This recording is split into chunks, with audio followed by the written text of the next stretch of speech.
Order படி பார்த்தீங்கன்னா அடுத்து நான் விழா நாயகனை தான் பேச கூப்பிடணும்.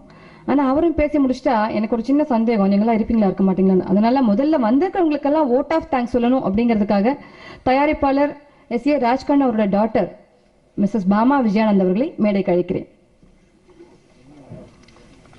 இதுதான் ஃபர்ஸ்ட் டைம் நான் வந்து ஒரு சினிமா மேடையில் வந்து பேசுகிறது. பட் ஒரு ஹார்ட்ஃபெல் தேங்க்ஸ் நிறைய பேருக்கு சொல்லணுனால தான் I stepped on the stage. First வந்து பார்த்தீங்கன்னா கர்ணன் படம் மூவி ரிலீஸ் ஆனதுக்கப்புறம் நான் ஐடியா வந்துச்சு இந்த படத்தை ரீலீஸ் பண்ணால் என்ன அப்படின்னு.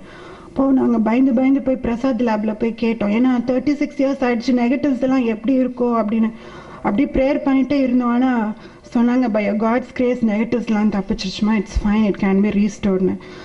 அப்போது அந்த டெக்னீஷியன்ஸ் எல்லாம் they done a wonderful job. நானே 30 இயர்ஸ் கழிச்சு நான் பார்க்கும்போது preview it was really outstanding effort. So அவங்களே பிரசாத் லேப் டெக்னீஷியன்ஸ்க்கு ரொம்ப நன்றி சொல்கிறேன் அப்பா சார்பாக. அதுக்கப்புறம் ஒரு விஷயம் நான் சொல்ல விருப்பப்படுறேன். என்னென்னா எங்கள் அப்பா வந்து அவ்வளோ ஒரு ஸ்ட்ராங் வில் பர்சன், டிட்டர்மினேஷன் எல்லாமே இருக்குது. எவ்வளோ கோடி லாஸ் ஆனால் கூட நான் அவர் அழுது பார்த்ததே கிடையாது.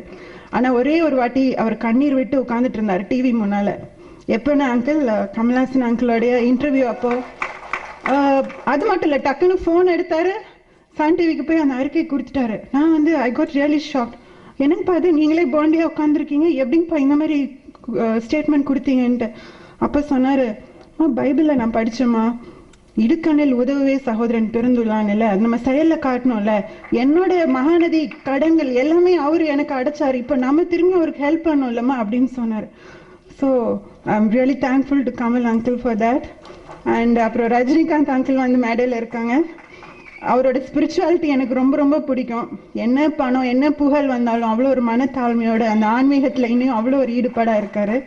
ஸோ அதனால ஒரே ஒரு ஸ்பிரிச்சுவல் தாட் நான் ஷேர் பண்ண விரும்பப்படுறேங்க. இங்கே கமல்ஹாசன் அங்கிள் ஒரு டயலாக்ல நீங்கள் சொல்லுவீங்க, கடவுள் இருந்தால் நல்லாயிருக்கும் அப்படின்னு நாக்கா சொல்லுவீங்க.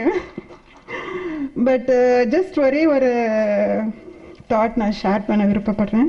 என்னென்னா இப்போ பாரதிராஜா அங்கிள் வந்து திரையுலக வந்து பிளாக் அண்ட் ஒயிட்லேருந்து கலருக்கு he brought it through this movie.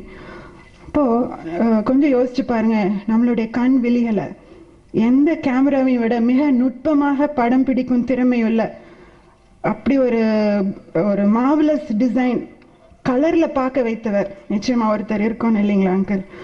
அது மட்டும் இல்லை, ஜஸ்ட் இன்னொரு தாட் என்னென்னா, ஒரு சினிமா படம் முடிஞ்சோடனே யூஸ்வலாக ஸ்க்ரீனில் வந்து பெருமையோடு வந்து ப்ரொடியூஸ்ட் அண்ட் டைரக்டட் பை சோன்னு சொல்லி டைட்டில் போடுவாங்க. ஆனால் பாருங்கள், ஒரு சூரியோதயம் முடிஞ்ச பிறகோ இல்லை ஒரு சந்திரோதயம் முடிஞ்ச பிறகோ அப்படி வந்து ஆண்டவர் சைன் பண்ணுறது இல்லை. பட் அவர் என்ன பண்ணியிருக்கார் அப்படின்னா, அவர் பரிசுத்த வேதாகமத்தில் தன்னுடைய பேரை ரிவீல் பண்ணியிருக்கார். அவருடைய பேர் ஜெகோவா அப்படிங்கிறது நிறைய பேருக்கு தெரியறது. ஆனால் வந்து I'd like to introduce the greatest producer and the director of the entire universe.